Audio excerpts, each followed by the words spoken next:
I used to take late-night walks to clear my head. There was something calming about the quiet streets, the occasional hum of streetlights, and the distant rustle of leaves in the breeze. My route usually took me through my neighborhood, past a small playground with an old, rusted merry-go-round. That night, the air felt heavier than usual, and the streetlights seemed dimmer.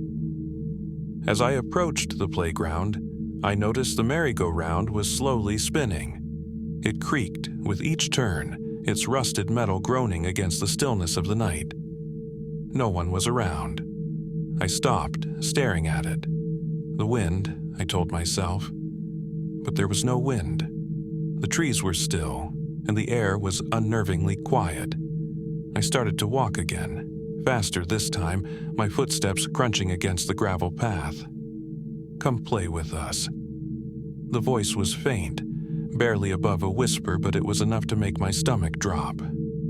I froze and turned toward the playground. The merry-go-round had stopped spinning. There was nothing there, just shadows stretching across the ground. Then I saw them. Small figures, hunched over, sitting on the merry-go-round.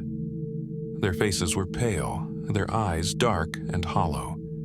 They were children, or at least they looked like children.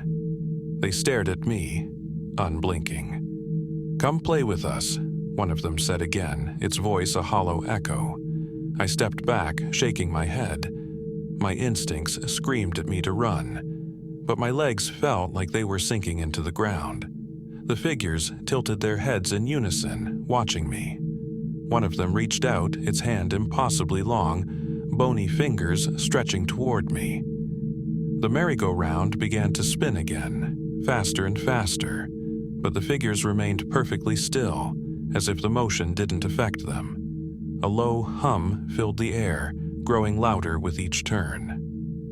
I don't remember how I managed to run, but I did.